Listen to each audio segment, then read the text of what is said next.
Welcome back. The Chinese government is denying a US government report asserting the COVID pandemic most likely originated from a laboratory leak. For more, let's bring in today medical expert Dr. Nick Coatsworth in Canberra. Good morning, Nick. Good to see you.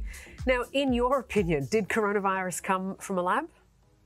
Morning, Sarah. Morning, Karl. Look, I think there's enough conjecture out there to say that we really don't know and that it's a possibility. One of the really interesting things here is that within the US government, different departments can come up with different pieces of evidence. So you've got the Department of the Defense, you've got the FBI, and this is now the Department of Energy, which claims to have new evidence. But I hasten to add that what they're saying is that they think it's most likely to have come from a lab, but they're saying that with a low degree of confidence, which means that they don't really have the proof yet that that's where it came from. And unlikely to ever get the proof. I guess there's a couple of disturbing things there. One is what was going on in that lab, and two, the fact that it got out. What can happen down the track anywhere?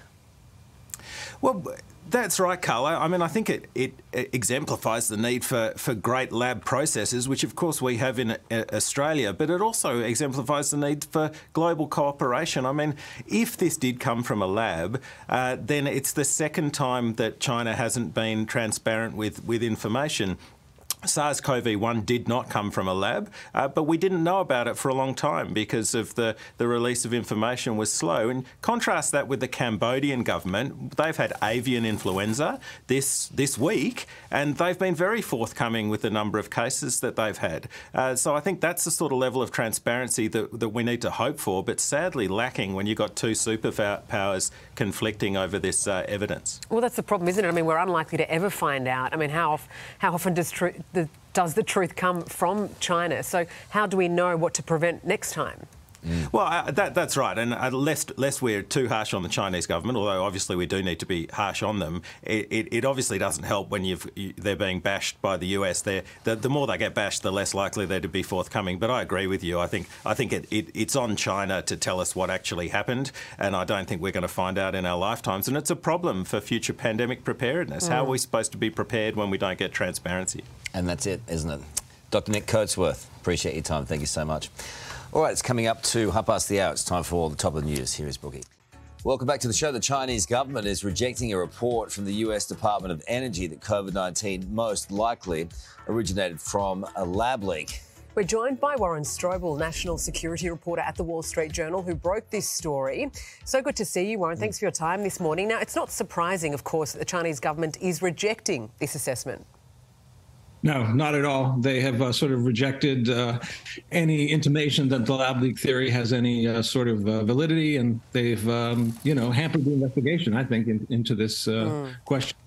A terribly difficult investigation. It ran hot at the start of the pandemic, didn't it? And then it kind of got very murky. How were you able to get the info you did?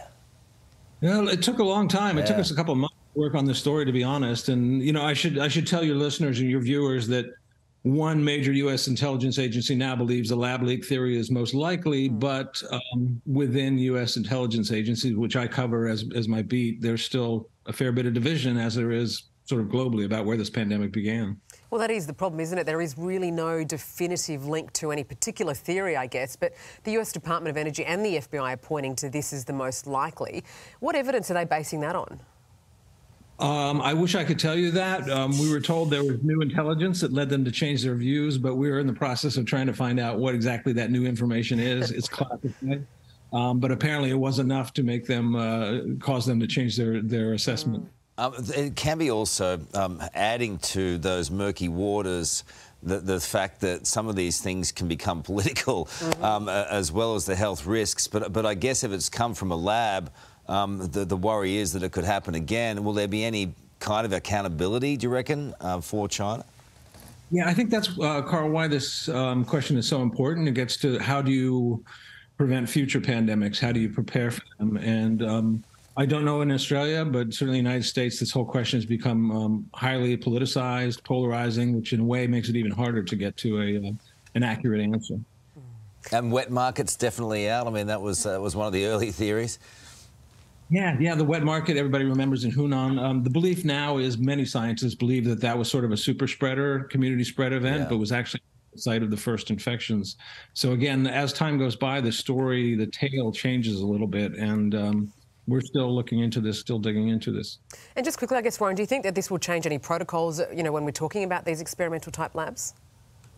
That's one of the reasons, at least here, it's so controversial, is if indeed it's found out to be a lab leak based on dangerous research or bad biosecurity procedures, then it raises the question about, do you stop doing certain kinds of research? And I think the scientific community, which at least in the U.S. wants to do this research for very good reasons, they're worried that you might have exactly what you said. Well, either intentional or as an accident, it changed the world, didn't it? Appreciate your time today. Great yarn. Hey there, Today fans. Sarah and... What's my name again? Oh my God, Karl. Hey, thanks for watching our YouTube channel, though. Subscribe now for more news, special reports, and amazing Aussie stories. And Karl misbehaving, Whoa, of course. That never happens. Always happens. What's she talking about?